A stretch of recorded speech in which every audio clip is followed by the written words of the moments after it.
Hi guys. So continuing our series on Reddit posts, we have come up with another case where a patient is seeking advice. What do you think, guys?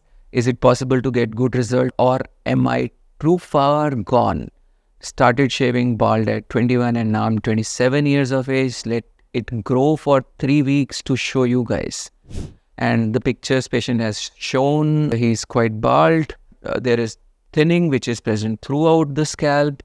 And if you see this, the definition of hairline is still you can make out.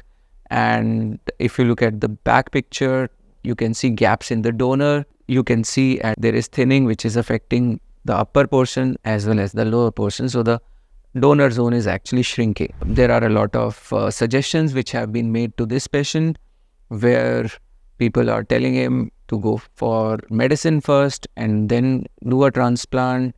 There are people who are discussing about the side effects of the medicines. You must have seen such cases all across all the transplant clinics, be it in US, India, Turkey, everywhere you will find similar cases being posted and shown as grade 7 transplant results.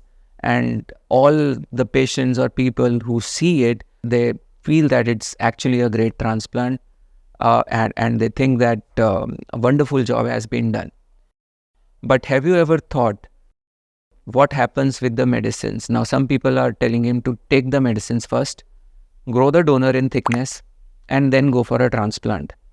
And it is not just donor which is growing. These hair also grow. If you see this case, for example, a kind of similar case, maybe just little more thickness in the hair, and he took medicines for almost an year or so, and you can see how his hair growth has improved and the entire portion is filled completely. Now, if you see this case, this patient was actually suggested a hair transplant with 4,000 grafts, and he was around 40 years of age, not losing hair at a rapid pace, and still he was suggested 1 mg finasteride, which was to be started after the transplant. So he did not go for a transplant. Instead, he took this medicine for around 4 months, finasteride 1 mg daily. And you see the results which he has got. Entire portion is filled with so much of density. And that is not it.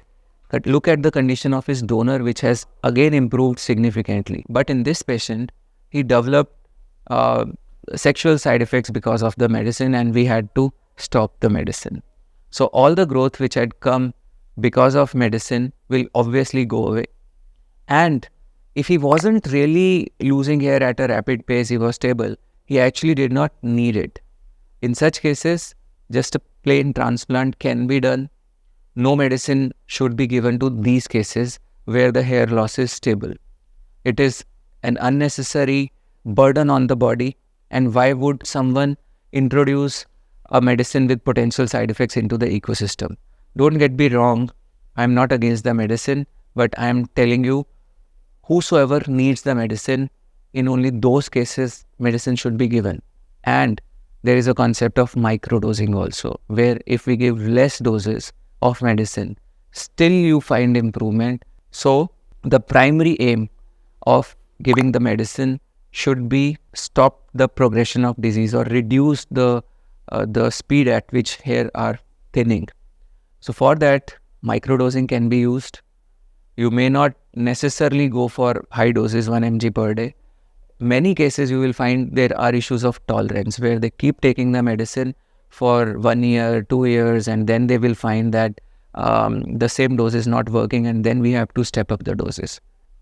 My suggestion to this guy is, if you choose for a transplant, don't try to fill too much. A diffuse kind of transplantation can be a great idea in such cases before starting the medicine. In case you start the medicine at high doses, don't go for a transplant then.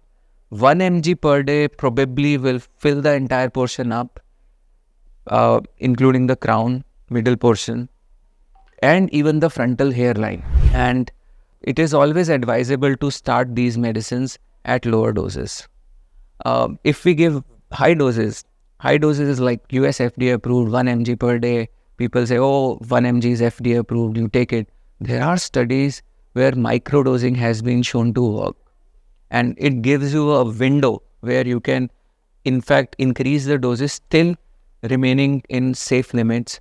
But yes, the effect, the free credit and free hair, which a surgeon is going to get with 1 mg finasteride would be less when we give 0.2 mg or maybe lesser dose. So hair restoration is an important decision of your life. Don't rush things. And next time, whenever you see a result, you judge, you choose a surgeon or a clinic, make sure that the results which you are watching are pure hair transplant results, or at least keep in your mind that this much contribution can be coming through the medicine, which will force you to overrate your surgeon's skill and your donor, and eventually creating a big gap between expectations and reality, and you are gone. So if you want to really understand the concepts, you can visit our website, satyahairclinic.com, and there is a blog section which you can read in details. So there are more than 800 videos on our YouTube channel, almost covering everything A to Z of hair transplant, medications. The link is given in description. The playlist is given. You can go and watch that. Thank you. Love yourself. Stay blessed.